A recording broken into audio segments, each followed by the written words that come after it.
Well, hi everybody, it's Lisa Tamati here at Pushing the Limits, and welcome back.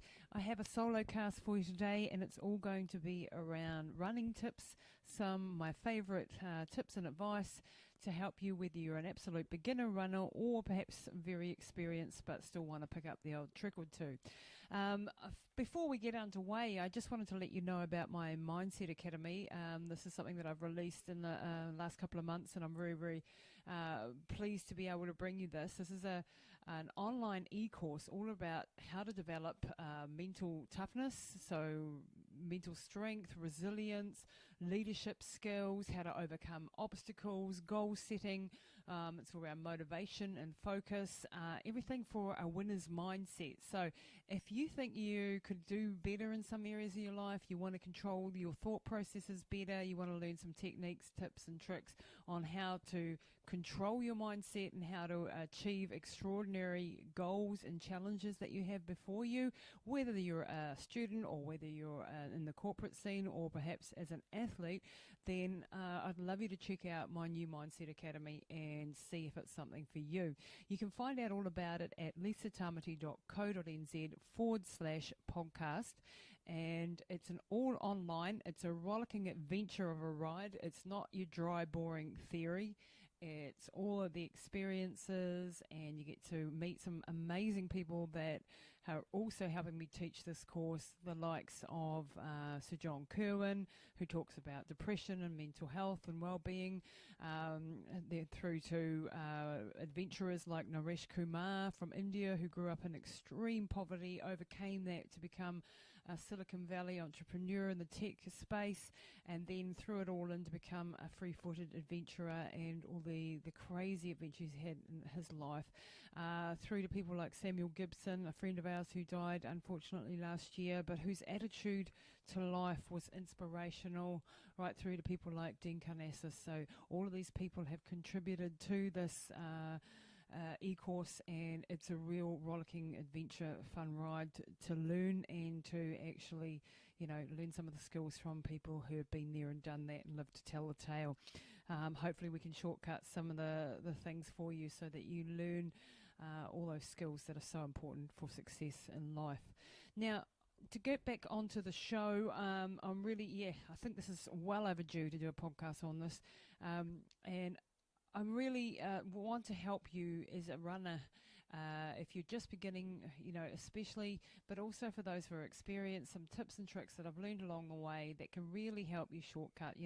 When I started ultra marathon running some 25 something years ago, we really had to pioneer and just try things out, and it was a bit of hit and miss. And I wish I'd had a coach way back then who could teach me the stuff I know now, some of the shortcuts, so that I wouldn't have to reinvent the wheel, so that I wouldn't get so many injuries, so that I wouldn't get into overtraining, burnout, and all those horrible things. So I'm going to share a few of my favourites with you now, and I hope you enjoy them. They're in no particular order. They're all ad hoc as they sort of came out of and fell out of my brain. So I hope you can make some sense out of it. The first one we'll get on to is making time for your workouts. So we're all, busy people, and so many times with our athletes we hear, oh, I'm too busy to train. I haven't got enough time in the day. I've got careers and kids and husbands and wives and things that I have to take care of, and I haven't got time. Really, that is an excuse.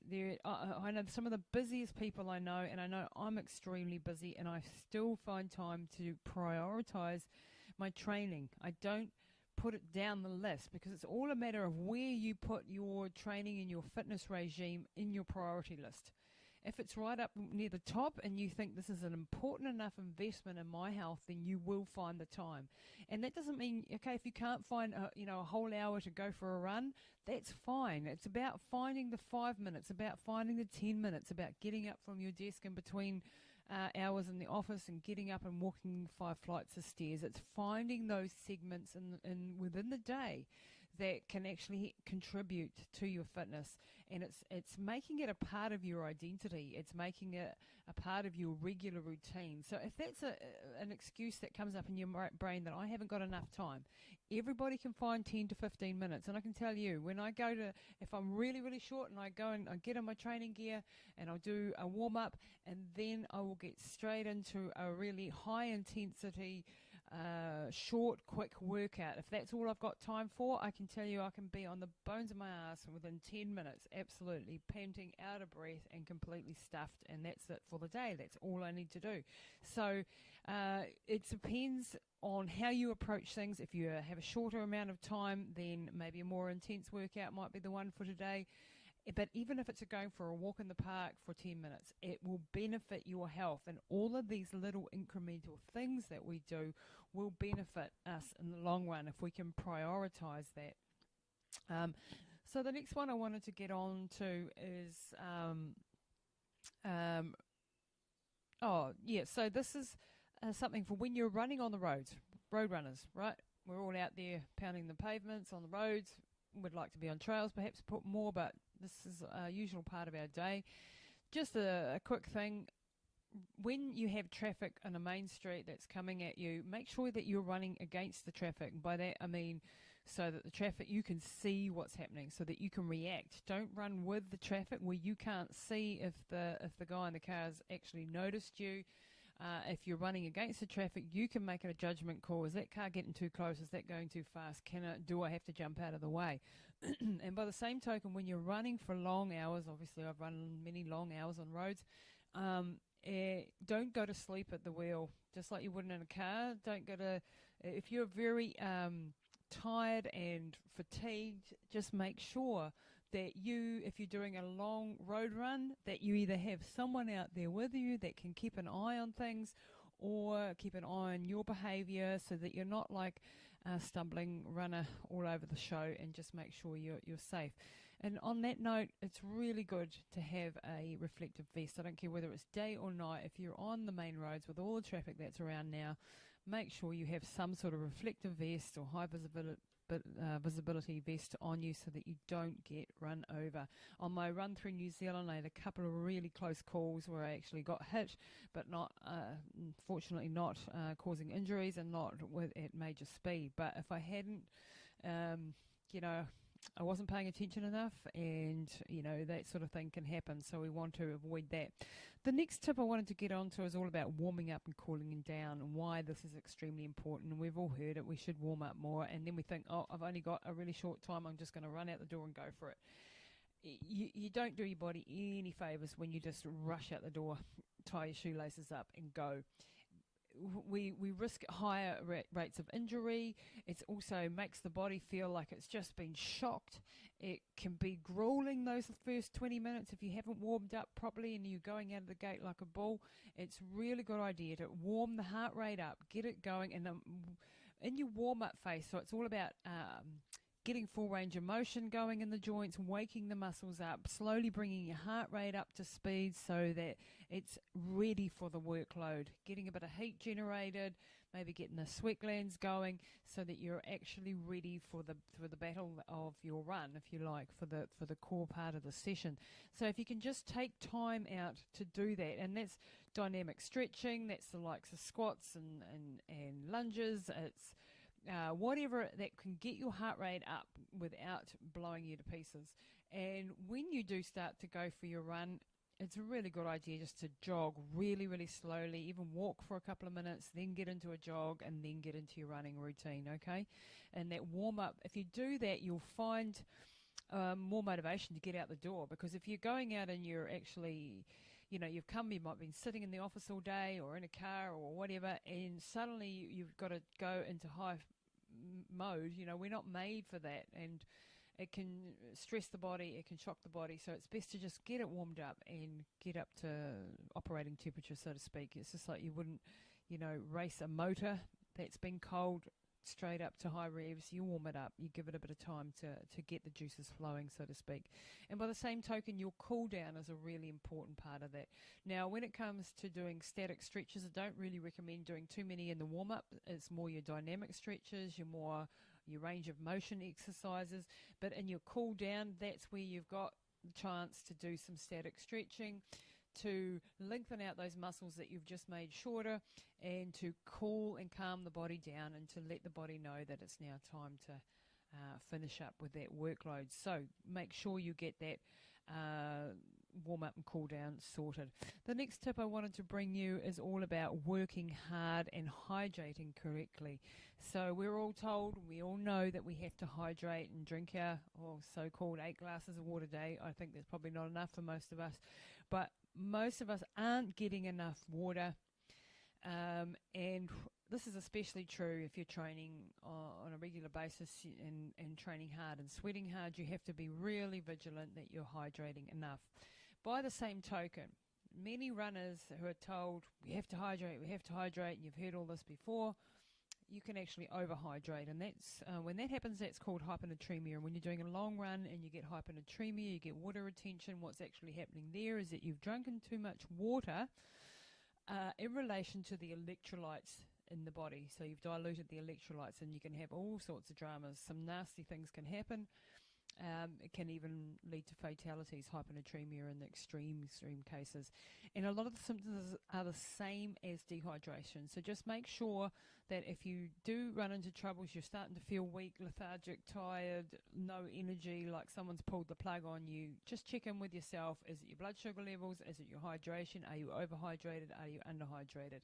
Keep an eye on how long ago since you urinated, what colour your pee is, all of that sort of good stuff. What I do when I'm doing super long races and hot climates is sip, sip, sip, nibble, nibble, nibble. So that means that I'm constantly taking on small amounts of fluid, not a big rush at one time, not a whole glass at once, just a sip, sip, sip. And by the same token, nibble, nibble, nibble. That way I keep my stomach half full, so never completely empty and never completely full.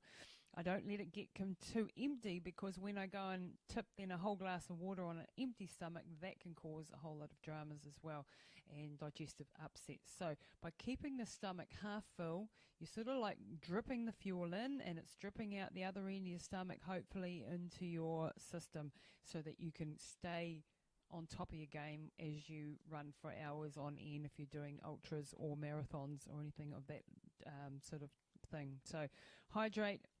Now, water is responsible in our body for literally thousands of metabolic processes, and often we are dehydrated not only over the short term, but really dehydrated over months and over years.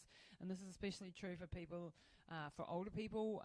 The elderly don't tend to drink enough, and I've noticed it with my parents, for example. If they're not drinking enough, their performance drops massively, cognitively and physically, and they're unable to function.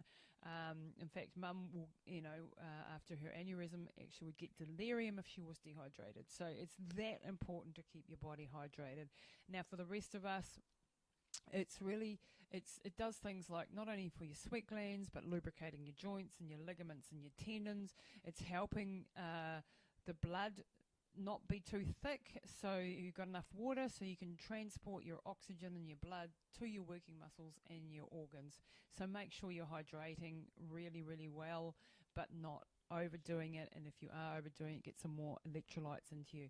So I really highly recommend having electrolytes too if you are training hard on a daily basis. Don't just use them on race day, use them in your training as well.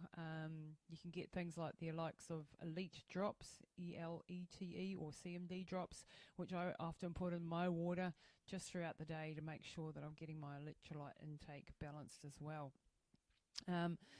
Next, we'll go on to the talk test. Now, this is something that most of us has heard, but for new beginner runners, this is especially important. You don't want to be going out, if you're like absolute newbie, and I've had so many, people who haven't started running yet, and they come to me and they go, I can't run. I can't even run to the letterbox. I get out of breath within 200 meters. I'm so unfit.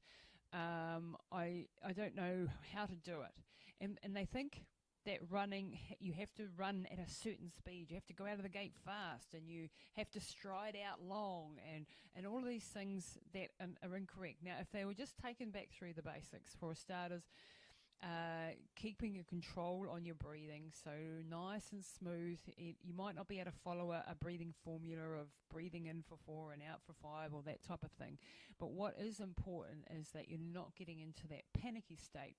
So what I recommend is just running and walking, and doing that as a combination for starters.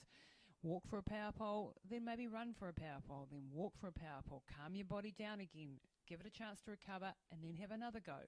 And don't let that breathing get out of control, and you'll find that you start to be able to increase the speed and the time that you're actually running very, very quickly. Another point to note is that the first 20 minutes of anybody's run are usually the hardest, because once again, the body's not ready for it. It's warming up. It's still getting there.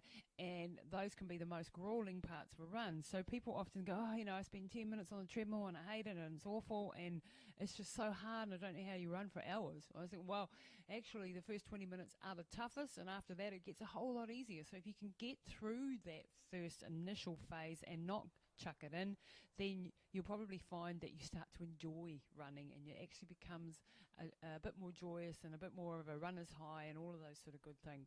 So the other thing I see a lot of absolute beginners making a mistake is overstriding.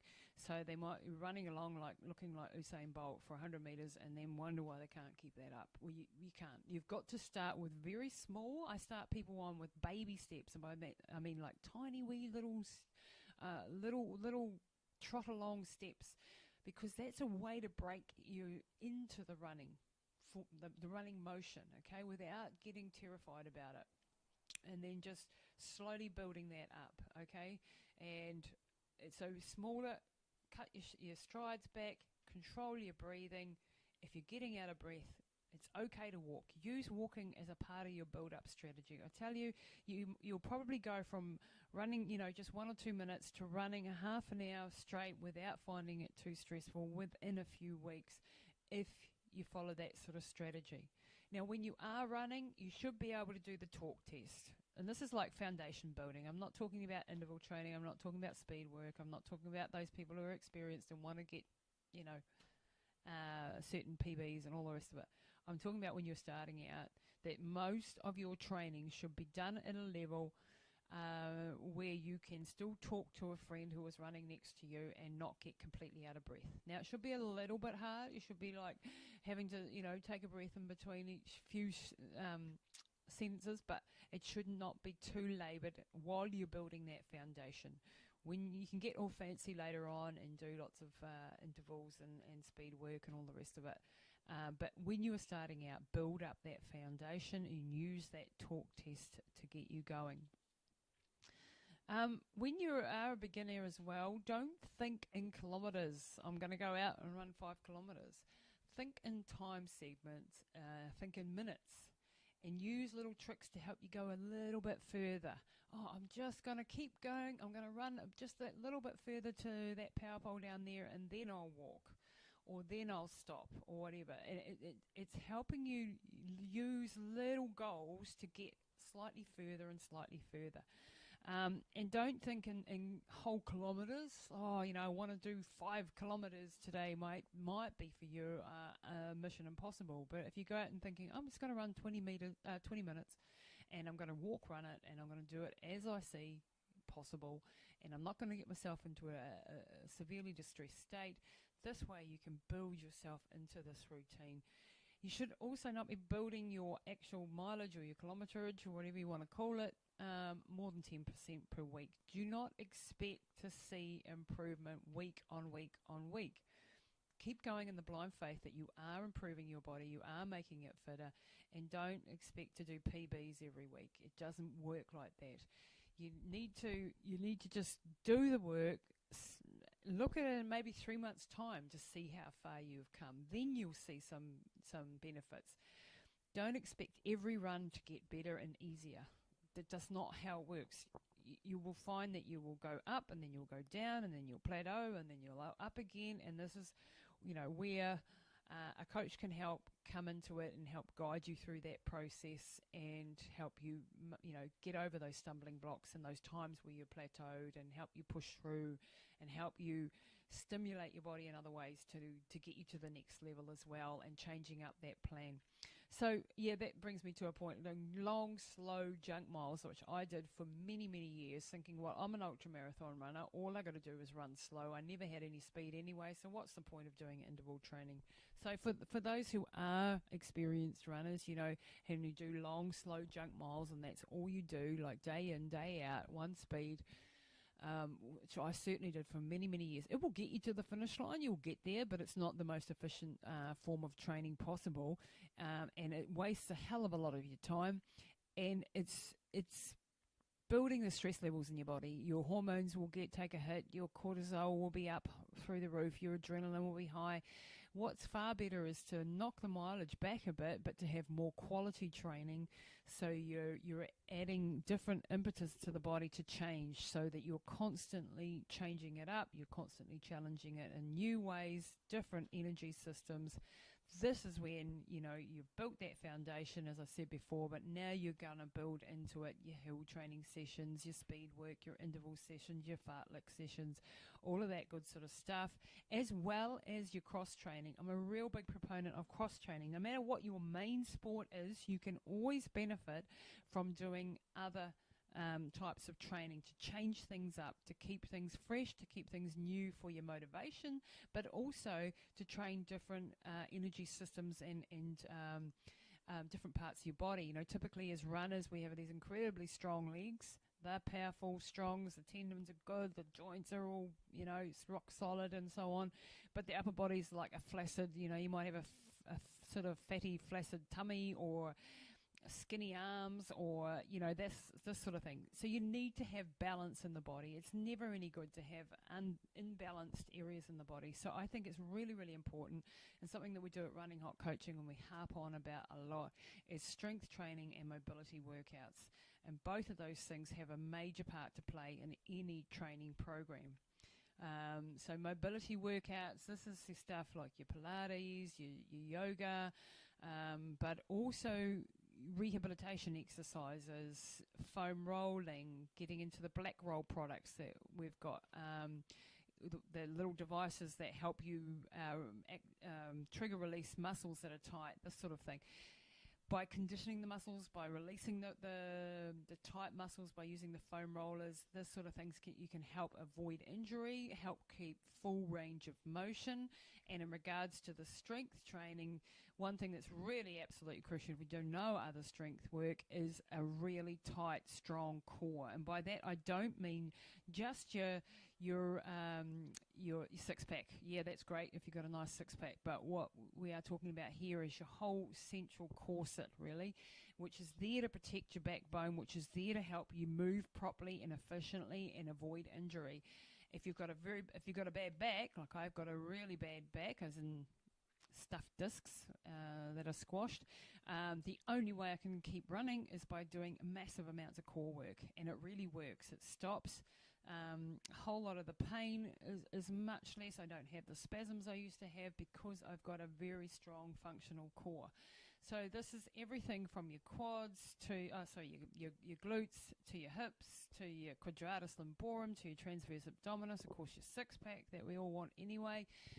All of these parts of the core are really crucial that you work on those. So as a runner, don't just think you don't need your core. You need it for things like your digestive process, believe it or not. When you're running and you've got poor posture, because your stomach is weak and you're unable to keep your upper body upright as you run the long distances. And I used to be terrible at this.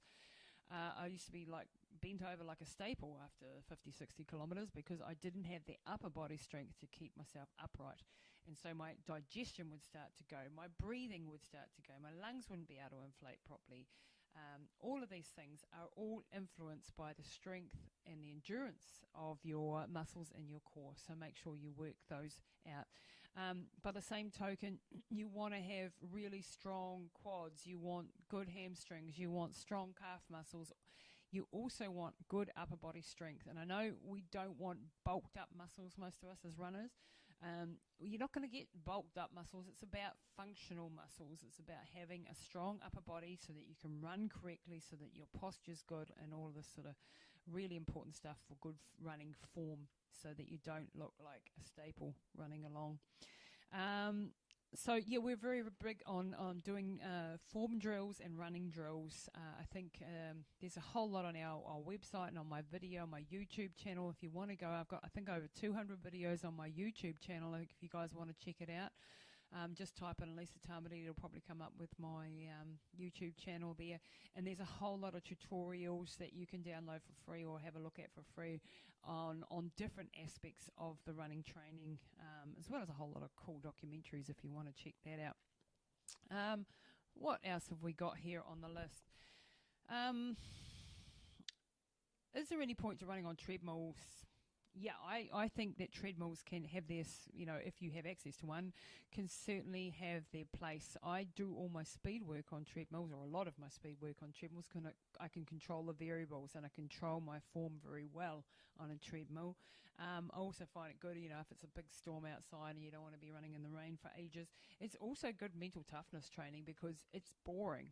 It's boring as hell, and you have to use your brain to escape the boredom, go and learn to disassociate, go off into your happy place, do these sort of things that can really benefit you when you're actually out doing marathons or ultra marathons and doing long distance stuff. Being able to deal with boredom, with being able to deal with a lack of stimulus is a really important sort of skill. When you're out on the trails, it's gorgeous and things are a little bit easier in that respect. It's harder in other ways. But yeah, I do think that treadmill training has its place in the training regime.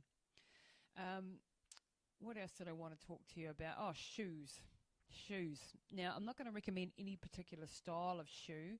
I will, however, say just that I've done a couple of polls recently on my Facebook and my Instagram social media to see what type of shoes people are into, and it was a real mixed bag, which I expected, but Essex did come up way above everyone else, which is interesting. And I shouldn't say that because I'm a North Face athlete and very proud of it, and I love North Face shoes, but that's what the majority of the people did put in there. And then there was the likes of your Hoka 1-1s came up quite high, Ultras. What else came up? I won't go into all the details of that, but what I did want you to think about is never skimp on your shoes. Like other sports you got your expensive kayaks, you got your expensive bikes or whatever, but the shoes are the most important thing for a runner. It's a number one piece of equipment, so it doesn't pay to buy the cheap shoes because they were on special but they didn't suit you. It's spend the money, go to the likes of the Front Runner or Shoe Clinic where they'll actually do an analysis and see where you're at and make sure they're a good experience shop, and check out the way you run and also what type of terrain that you're going to be running on, because if you're into trails, then you're going to need a different one. If you're into super long distances, you're going to need another shoe. If you're onto road running or doing shorter distances, or you need a super light shoe because you're all about speed, all of these things can have mean you need a different type of shoe, and you might need 2 or 3 to cover all of your bases. But you need to be changing your shoes between every 600 and 900 kilometers, ideally, if you can. And the biggest mistake I see people making with shoes is buying them too small. So when you go to buy a pair of street shoes, that's a different story. You buy them to the size of your foot, right? But when you go running into a running shoe, they need to be, in my opinion, at least half a size, if not a full size. And sometimes I buy shoes that are up to 2 sizes bigger if I'm going to a hot desert race. Now, why do this? Because when you're running, and you're running maybe in heat, or you're running for a long time, your feet are going to swell quite a lot. You might be shocked at how much your feet are going to swell. You also, what you'll find, so they might have fitted you in the running shoe shop, but after 20 k's or 30 k's out on the road on a hot summer's day, your feet are going to be busting through, and you're going to be like, you risk things like blisters, obviously. You risk cutting off circulation of the top of your foot and ending up with shin splints. There's a whole lot of things that can happen if your shoes are too tight. So it's easier to do your shoelaces a bit tighter and pull them in closer. It's very hard to let them out once you've reached the limit of letting the shoe out. So make sure that they are wide enough and that they're long enough, and especially the width department, I would say, is probably the more important of those two aspects. So get a good fitting done, depending on whether you're pronating or not pronating or whatever you're doing. Make sure that you go to someone that is qualified to put you into a good pair of shoes, and it's really not worth skimping there. And another point on that, there's a lot of debate over the last few years with barefoot running, and should we be running in minimalist shoes, or the natural running gait was bare feet. And my take on that is that if it's not broken, don't fix it. If you haven't got a problem and you're in your shoes and you haven't got any problem with your feet, why muck around with a system that's functioning? If, however, you're not having success, or if you want to move into the more natural running style, barefoot running or close to barefoot running, do it gradually. You can't go from a highly cushioned shoe straight down to a zero drop or a Vibram 5-finger or a sandal and expect to be able to run the same distances. You've got to gradually build your way into it, and this might seem obvious, but it's not really. A lot of people do this mistakenly. They, get all excited about the minimalist shoes, and they go and buy some and then run the same amount of kilometres in them as they did before, and bang, shin splints, Achilles problems, plantar fasciitis, all of these sort of dramas can prop up. Ease your way into it. Every week a little bit longer in the new shoes, and in between working on building up the muscles in your feet. If you've run around all your life barefoot, you're probably going to manage a lot quicker and a lot faster and enjoy that transition. If you've been, in built up shoes all your life, take it easy, go slowly, and build up the strength and the muscles. I always laugh at my dad. He grew up in a very poor family, and he didn't own a pair of shoes until he was 13. And his feet are phenomenally strong. I don't think you could break those feet or get plantar fasciitis with those feet, no matter what you did to them, because he's always run around bare feet. Now he runs around in jandals all day. Doesn't matter what he's doing. And he has incredibly strong feet. If you're one of those lucky, if you want to call it that, who develop really strong feet, then that's great. But if you didn't, don't go rushing into it and getting carried away with yourself. Changing up your program, I think I mentioned it briefly, but it's really important to have a cyclic program through the year and not to do back-to-back-to-back races. And I've seen lots of ultramarathon runners get into this cycle of almost going faster, more, and bang, crash, burnout.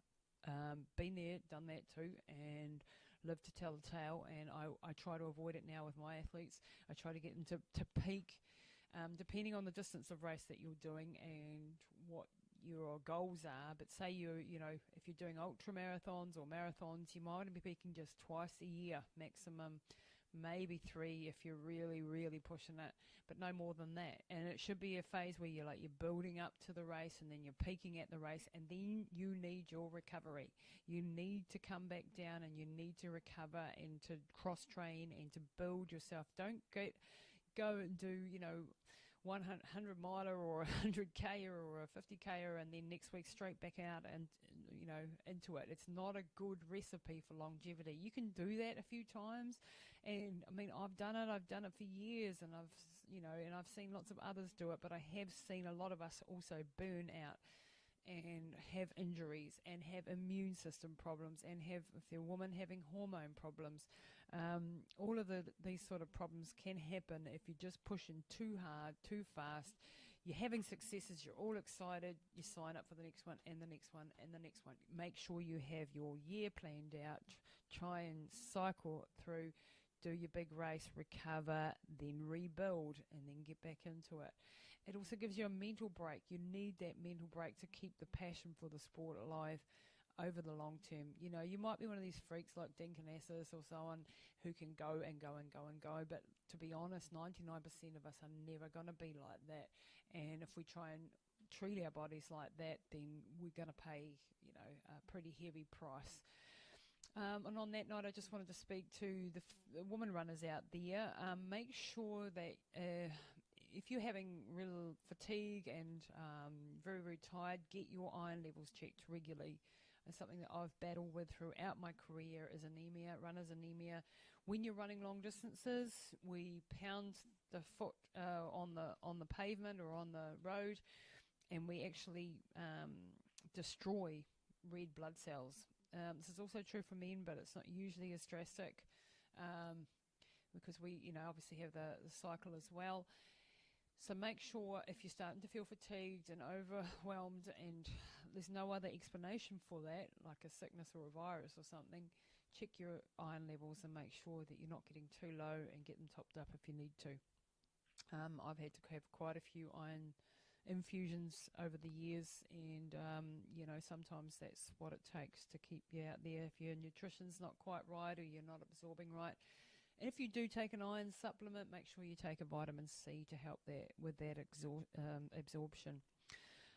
So that's probably it for today. Just a few quick tips, and there's 100,000 others I could talk to you about, but I hope some of this has provided you with some food for thought or perhaps a reminder about something that you already knew but yet brought it to the fore.